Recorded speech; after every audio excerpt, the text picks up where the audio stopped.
हिंदुओं में एक ऐसा त्योहार इकलौता जिसे कहा जा सकता है जिसकी तारीख तय है, वो त्योहार है मकर संक्रांति का।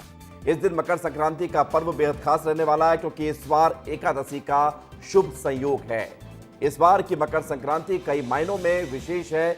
आपके लिए कितना खास है और आपको क्या करना होगा मकर संक्रांति के मौके पर, किस तरह से दान देना होगा, किस तरह से आपको पूजा अर्चना करनी होगी और इसके अलावा किन राशियों में इस बार मकर संक्रांति विशेष सौगात लेकर आ रही है, इस खास त्योहार पर बात करेंगे आज। इस स्थिति को और बेहतर कैसे बनाया जा सकता है, क्या करें क्या ना करें, ताकि पूरा लाभ आपको इस त्योहार का मिल सके, इस पावन पर्व का मिल सके।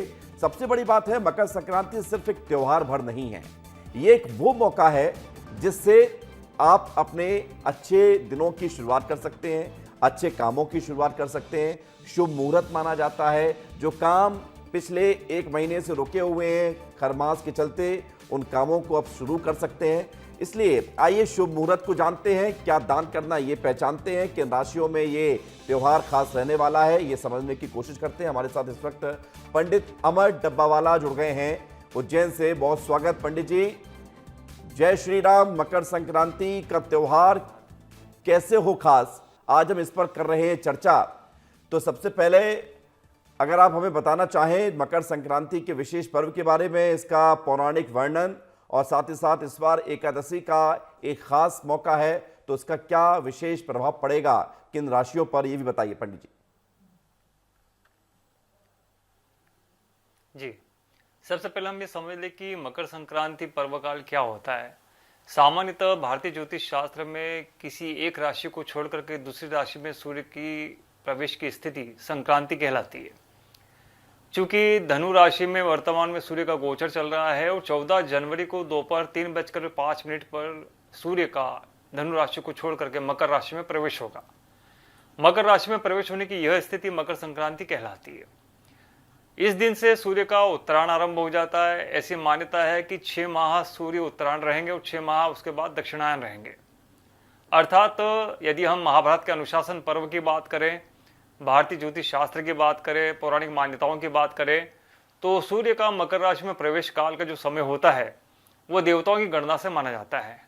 ऐसी भी मान्यता है कि इस दौरान जिस प्रकार आपने कहा है कि अपने लक्ष्य अनुसार किसी नए कार्य की शुरुआत हम कर सकते हैं, नए व्यापार की हम शुरुआत कर सकते हैं, स्टार्टअप्स की हम शुरुआत कर सकते हैं, किंतु इसके लिए एक मुख्य बात आती है कि हम इसको धार्मिक दृष्टिकोण से भी देखें।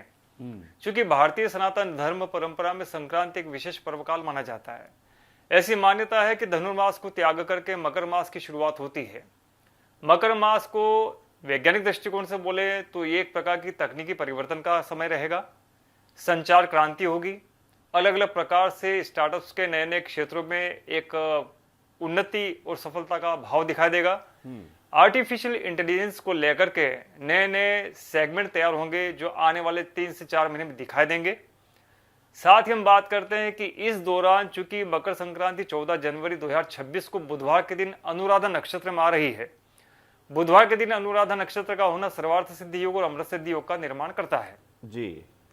ऐसी मान्यता है कि इस प्रकार के योग में सभी कार्यों की सिद्धि प्राप्त होती है। यदि हम धार्मिक कार्य करते हैं तो धार्मिक कार्य भी अमृत तुल्य हो जाता है। यह भी कहा जाता है कि मकर संक्रांति के पर्व काल का चूंकि अमृत सिद्धि योग का जो समय है वो अगले दिन के प्रातः काल तक रहेगा। इस दृष्टि से 2 बात सामने आती है। पहली बात तो यह कि जब मकर संक्रांति की स्थिति या सूर्य के प्रवेश की स्थिति मकर राशि में अपराह्न के समय हो या मध्याह्न के समय हो या सायंकाल के समय हो तो उसका पर्वकाल अगले दिन मनाया जाता है जी। इस दृष्टिकोण से पुण्यकाल और पर्वकाल की जो संक्रांति है, दान की जो संक्रांति है, वो 15 जनवरी को मनाई जाएगी। तो इस बार पंडित जी 15 जनवरी को दान करें, आधार पर स्नान भी 15 जनवरी को करें या फिर 14 जनवरी को स्नान करना बेहतर रहेगा? दान पुण्य जो है वो 15 तारीख का रहेगा। और पंडित जी दान पुण्य क्या करना चाहिए? 14 तारीख को शर्तिला एकादशी है। शर्तिला एकादशी का व्रत किया जा सकता है जी। दान पुण्य में क्या खास रहना चाहिए? दान पुण्य में मुख्यतः चावल, मूंग की दाल, ये विशेष रूप से दिए जाने वाली चीजें हैं। वहीं तिल, काले तिल का दान भी माना गया है। ऐसा कहा जाता है तंत्र चूड़ामणि के अंतर्गत बात करें, मुहूर्त के अंतर्गत बात करें तो जिस व्यक्ति का जन्म व्यतिपात नाम का योग में हो या जिनकी राशि मकर हो या कुंभ राशि हो, या जिनके नक्षत्र धनिष्ठा हो, पूर्वा भाद्रपद हो, आदि नक्षत्र हो, तो ऐसे लोगों को या जातकों को तांबे के कलश में काले तिल भर करके सोने का दाना ऊपर रख करके किसी वैदिक ब्राह्मण को दान करना चाहिए जी। यह करने से शनिकृत जो पीड़ा होती है, भाग्य पे जो अवरोध होते हैं, वो अवरोधों की निवृत्ति होती है। क्योंकि मकर की संक्रांति सूर्य का शनि की राशि में गोचर होना अपने आप में विशेष माना जाता है। कहा जा सकता है कि शनि यानी कि शनि सूर्य के पुत्र हैं और शनि की राशि मकर होती है जी। इनकी राशि में जब गोचर सूर्य का होता है तो शनि से संबंधित जो पीड़ा होती है उस पीड़ा का निराकरण इस एक माह के अंतर्गत किया जा सकता है। बिल्कुल, यानी कि दान की हम रोगों बात से कर भी रहे दूर थे, तो रहने दान का भी एक जैसे मौका मैंने है। बताया पंडित जी आप बता कि रहे हैं, आप दान बने रहिए का हमारे विषय साथ। है। हनुमंत लाल महाराज जी भी जुड़ गए हैं रायपुर स्टूडियो से हमारे साथ। हनुमंत लाल महाराज जी, बहुत स्वागत है आपका विस्तार न्यूज में। आज हम चर्चा मकर संक्रांति के खास त्योहार को लेकर कर रहे हैं, पर्व को लेकर कर रहे हैं। दान पुण्य की बात चली रही है, लेकिन बचपन से मन में एक सवाल आता है कि ये गजक और ये तिल के लड्डू, ये खिचड़ी ही क्यों इस त्योहार पर विशेष दान की जाती है, और हम किसी त्योहार पर नहीं देखते हैं विशेष तिल और गुड़ का और खिचड़ी का दान। क्या खास है इसके पीछे की परंपरा? देखिए, खिचड़ी जो है वो दो प्रकार से आप इसको ले सकते हैं। आयुर्वेद के हिसाब से भी ले सकते हैं और दूसरा सामाजिक संदेश के रूप में भी ले सकते हैं। तो आयुर्वेद के हिसाब से ये रहता है कि सर्दी के जो शिशिर ऋतु है जी, वो समाप्त होकर के बसंत ऋतु प्रारंभ होती है संक्रांति के बाद लगभग। तो अब हमने जो सर्दी में गरिष्ठ आहार लिया है उसको भी ठीक करके और हम सात्विकता की ओर बढ़ें, क्योंकि जो उत्तरायण का समय है, मकर संक्रांति पर जो है सूर्य भगवान मकर राशि में जब प्रवेश करते हैं तो उत्तरायण का समय आता है और उत्तरायण के समय में ही सनातन परंपरा में सारे यज्ञ अनुष्ठान पवित्र शुभ कर्म होते हैं। तो उस समय जो एक गरिष्ठतापूर्ण भोजन करने की व्यवस्था समाज में है उसको भी छोड़ करके और सात्विकता की ओर बढ़ें, इसका प्रारंभ भी होता है। और दूसरा ये है कि ये जो मकर संक्रांति का त्यौहार है यह संपूर्ण भारतवर्ष में वो नई फसल के आने पर लगभग मनाया जाता है। असम में जैसे बिहू के रूप में मनाया जाता है, तमिलनाडु में, केरल में उधर पोंगल के रूप में मनाया जाता है, नेपाल में भी मनाया जाता है, पूरे देश भर में मनाया जाता है। तो नवान्न का भोजन करना, तो नवान्न का भोजन अगर खिचड़ी के रूप में हम करते हैं तो आयुर्वेदिक दृष्टि से भी पाचन में सुविधा रहती है, इसलिए अपनी ये परंपरा में है। और ज्योतिषीय दृष्टि से भी इसका एक महत्व है कि जो चावल और दाल का मिश्रण है वो हमको, चूँकि सूर्य भगवान शनि देव की राशि में भ्रमण करेंगे तो उस दृष्टि से भी ये हमारा कल्याण करने वाली होती है।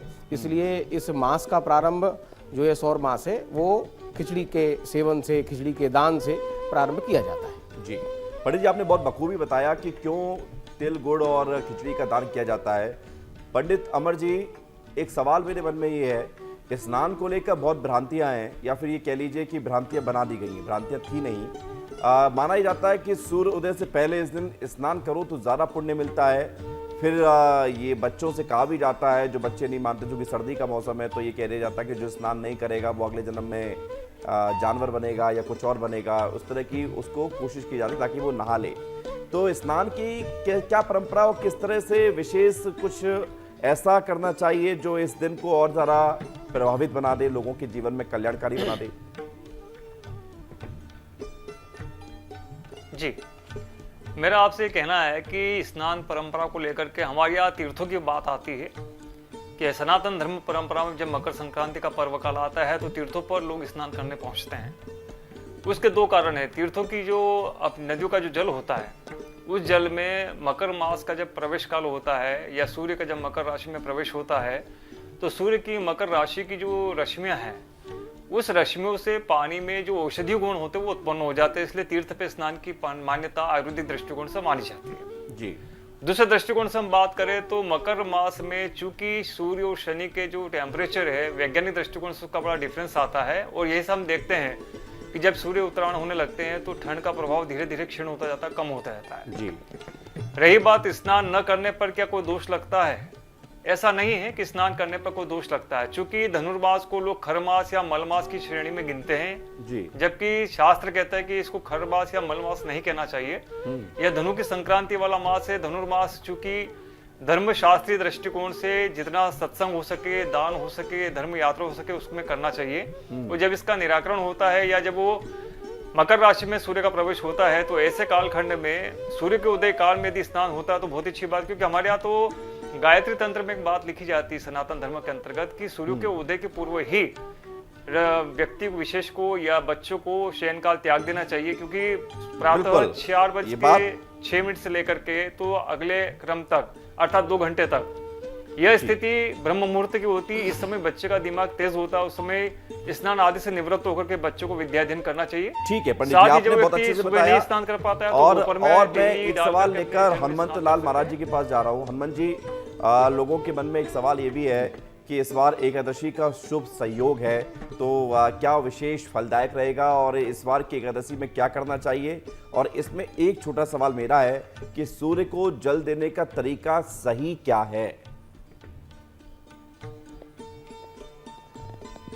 देखिए, संक्रांति का पर्व ही अपने आप में अनंत पुण्य देने वाला जो पर्व है, और यह पर्व इस बार एकादशी की तिथि में है, और एकादशी के साथ संयोग हो जाने से इसकी महत्ता और बढ़ गई है। तो एकादशी का जो व्रत है, पर्व है, वो महीने में 2 बार आता है। तो उस 2 बार के लिए अपने सनातन धर्म में प्रत्येक एकादशी की अलग अलग महत्व है। तो एकादशी का जो व्रत है वो अपने आप में ही सात्विकता और तपस्या के लिए जाना जाता है, और संक्रांति का शुभ समय और एकादशी का संयोग, ये दोनों पर्व इसको सोने पर सुहागा कहिए, ऐसा संयोग कम ही मिलता है जी।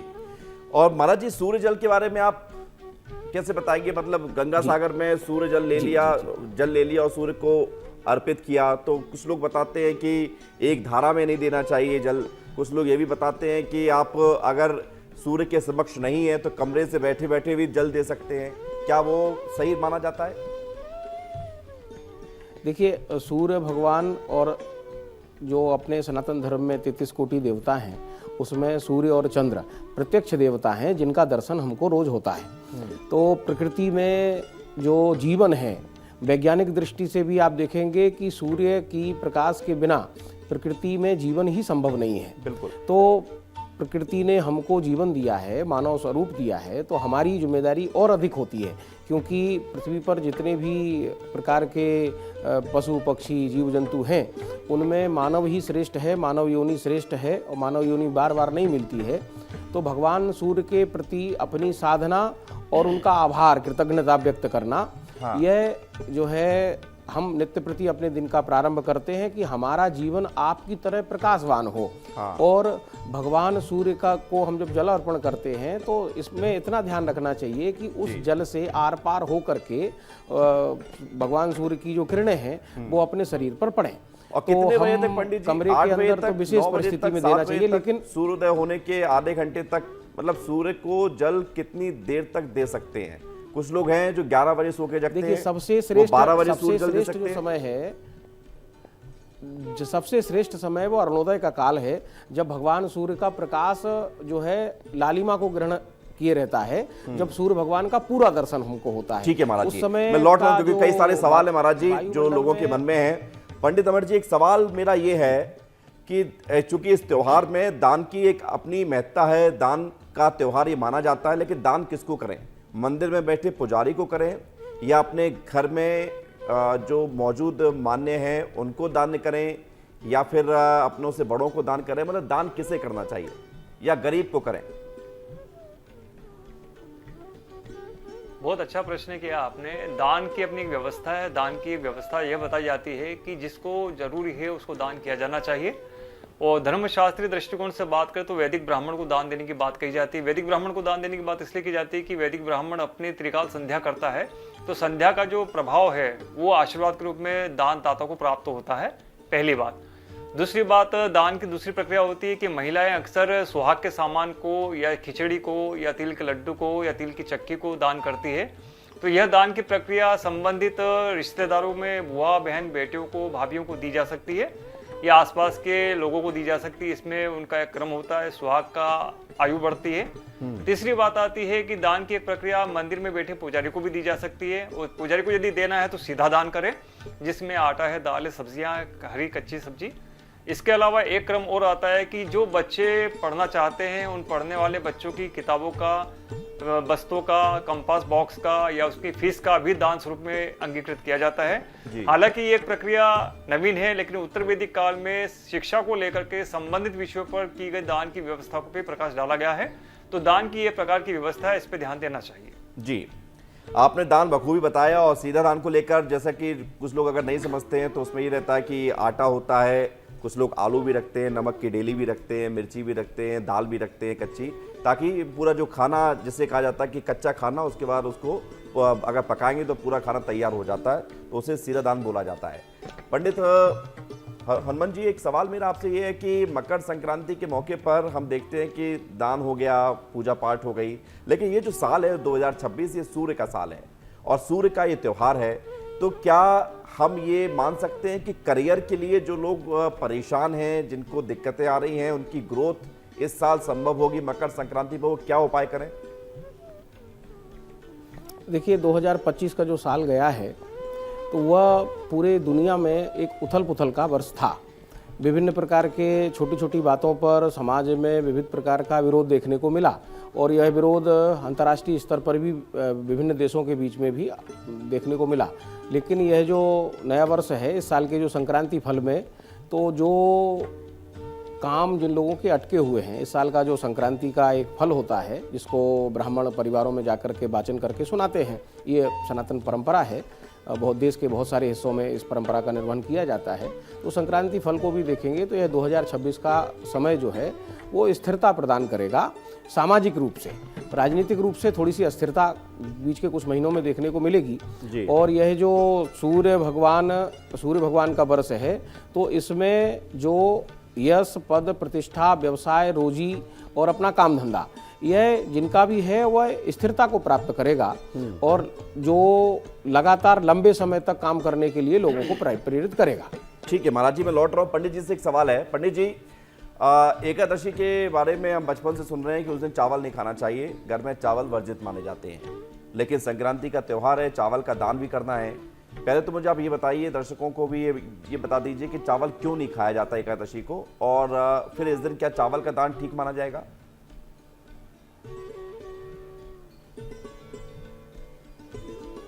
पंडित जी, आपने मुझसे प्रश्न पूछा? हाँ पंडित जी, आपसे। हेलो पंडित जी, अमर वाला जी। तो सबसे पहली बात है कि एकादशी, जैसा कहा गया कि ये जो एकादशी आएगी, इसको शर्तिला एकादशी कहा जाता है। माघ मास के कृष्ण पक्ष की एकादशी शर्तिला एकादशी के नाम से जानी जाती है। अब चूंकि शर्तिला एकादशी में चावल का दान हम करते हैं, तो चावल का दान सीधा नहीं किया जाता। चावल के साथ में तिल्ली मिलाकर के दान करने से जो चावल के दान का दोष है, वह दोष खत्म हो जाता है, पहली बात। दूसरी बात, ऐसा कहा जाता है कि भाई चावल नहीं खाना चाहिए, चावल खाने से एकादशी में पाप लगता है।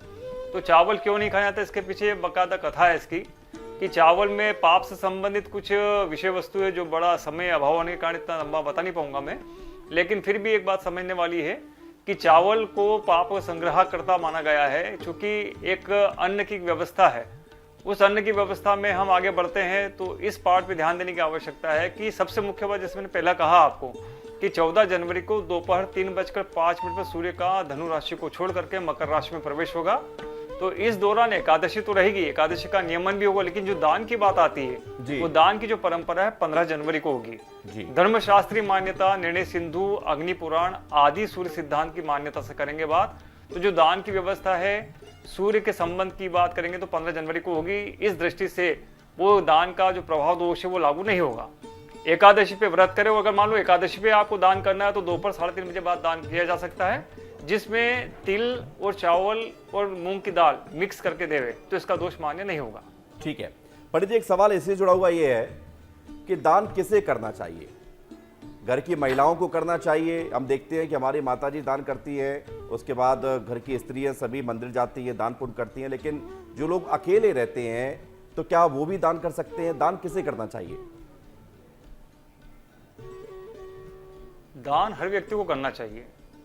दान पुरुष भी करते हैं, दान स्त्रियां भी करती है, दान पुत्र भी करते हैं, दान पुत्रियां भी करती है, दान दास भी करते हैं, दान स्वयं भी करते हैं। तो दान के संबंध में दान की महिमा की बात करते हैं तो दान की महिमा एक ग्रंथ है जिसके संबंध में कहा जाता है कि जो योग्य हो तन मन धन से उसे दान करना चाहिए। दान के लिए विशेष श्रद्धा की आवश्यकता होती है, बिना श्रद्धा के दान का करने का कोई अर्थ नहीं। हाँ, बोला गया है कि श्रद्धा कथम कर्म श्राद्ध, वो श्रद्धा श्रद्धेति थी श्राद्धम दानस्य, मतलब जो श्रद्धा से किया गया दान है वही श्राद्ध पितरों के निमित्त जाता है। और चूंकि संक्रांति पे किए गए दान का फल किसको मिलेगा, किसके द्वारा किया जाएगा, क्यों जाएगा, ये भी एक प्रश्न उठता है। तो संक्रांति पे किया गया दान 3 प्रकार का होता है।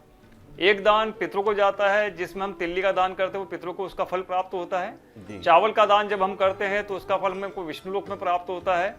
और जो मूंग की दाल का हम दान करते हैं तो वो शक्ति लोक को प्राप्त करवाता है।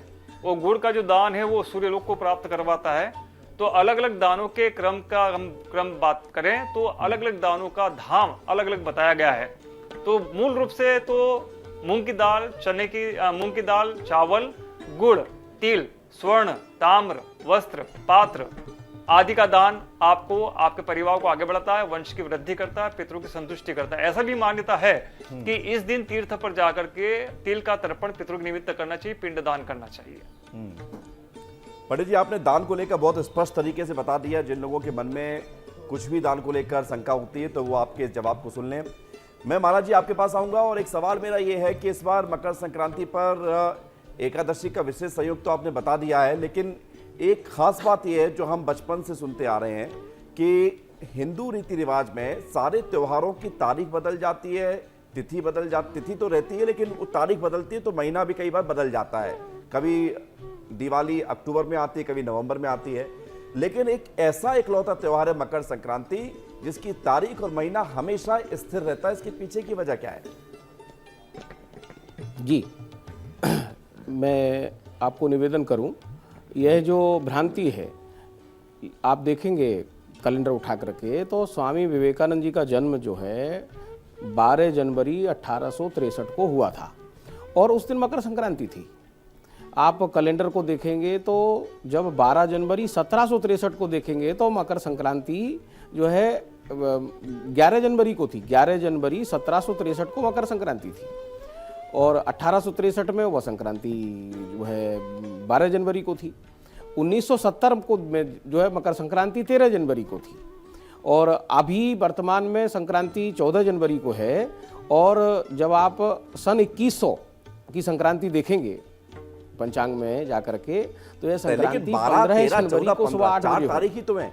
ऐसा तो नहीं है कि मकर संक्रांति दिसंबर में पड़ जाए या फरवरी में पड़ जाए या 20 जनवरी के बाद पड़े या 10 जनवरी से पहले पड़े, इसलिए मेरा यह सवाल था। नहीं, देखिए, अपना जो भारतीय काल गणना का पंचांग है उसमें प्रत्येक महीने संक्रांति आती है। एक सूर्य भगवान एक राशि में लगभग 1 महीना भ्रमण करके अगली राशि में प्रवेश करते हैं। तो ऐसी 12 संक्रांतियां वर्ष में होती हैं। तो 12 संक्रांतियां वर्ष में होती हैं तो संक्रांति का समय जो सौर कैलेंडर है उसमें संक्रांति का समय कुछ वर्षों के बाद बढ़ता रहता है। तो ऐसा नहीं है कि ये 14 जनवरी को ही प्राचीन काल से होती आई है और आगे भी होती रहेगी। तो ये वर्तमान में 30-40 साल में थोड़ा सा परिवर्तन होता है। जैसे अभी आप आज बैठ करके कैलेंडर में जब देखेंगे तो 2050 में ये अभी संक्रांति 3 बजे दोपहर को हो रही है 14 जनवरी को। हाँ। यही संक्रांति 2050 में रात्रि को 8 बजे के लगभग हो रही है। तो संक्रांति का समय बढ़ता रहता है। ठीक है, और धीरे धीरे करके दूर किया महाराज जी। एक सवाल मैं पंडित जी से और लेना चाहूंगा। पंडित जी, कुछ और विशेष आप बता पाए लोगों के स्वास्थ्य को लेकर, क्योंकि स्वास्थ्य सबसे बड़ा होता है। कहते हैं पहला सुख निरोगी काया और फिर दूसरा सुख है घर में माया। तो पहला सुख निरोगी काया कैसे बने, कैसे पूजा पाठ करें या क्या कुछ ऐसा करें जिससे लोग निरोगी हों? जी, अच्छा प्रश्न पूछा आपने। काया है तो माया है, नहीं तो कोई बात नहीं है। कुल मिलाकर के एक बात आती है कि मकर संक्रांति का पर्व हमें बहुत कुछ सिखाता है। तिल जो शब्द है, तिल समय की गणना का भी भाग होता है। जैसा कि आदरणीय ने बहुत अच्छा एग्जाम्पल दिया है संक्रांति के संबंध को लेकर के कि ये जो परिवर्तन है, जो शताब्दियों में परिवर्तन होते हैं कि 11 जनवरी 12 जनवरी आदि आदि, तो ये संबंधित विषय तो हुआ अपना, ठीक है। किंतु यदि हम काया की बात करते हैं तो यहाँ पर एक संकल्प होता है। सूर्य का उत्तरायण होना मतलब स्वयं के स्वास्थ्य को उन्नति की ओर ले जाना। साथ ही संबंधित व्यवस्था को एक संकल्प लेकर के एक व्यवस्था के साथ आगे बढ़ाना।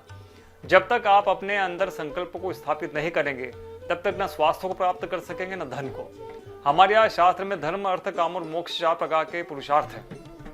इन पुरुषार्थों में जब तक धर्म प्रबल नहीं होगा तब तक अर्थ की प्रगति नहीं होगी, और जब अर्थ प्रगति में आएगा तो काम के अर्थात के संतान की प्रकृति में आप आगे बढ़ सकेंगे।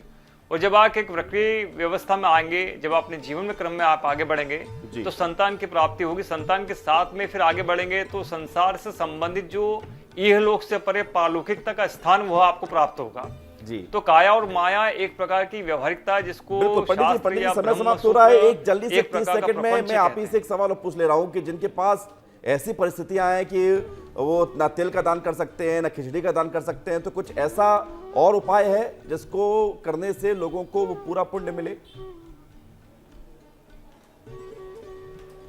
वो उनके पास जो उपलब्ध संसाधन है उसका दान कर दे। जैसे कि मान ली कि यदि तुलसी का पौधा है तो वो दान कर दे, शमी का पौधा है तो वो दान कर दे। ये दान भी नहीं कर सकते हैं तो गायों को पानी पिलवा दें, पक्षियों को दाना डलवा दें। और ये भी नहीं कर सकते तो आप खुले मैदान में जाए। मत्स्य पुराण कहती है कि खुले मैदान में जाकर के अपने दोनों हाथ ऊपर करें और सूर्य देवता से बोले कि मेरे पितरों को यहाँ का जल प्राप्त हो, यहाँ के प्राणियों को सद्भावना प्राप्त हो, यहाँ के प्राणी तृप्त रहे, भोजन प्राप्त करते रहे, उनको सुरक्षा की प्राप्ति हो। प्रकृति देवी से प्रार्थना करें। बिल्कुल आपने बिल्कुल बहुत स्पष्टता के साथ इस दान पुण्य और इस खास त्योहार को विश्लेषण के साथ बताया है। बहुत बहुत धन्यवाद, आभार आपका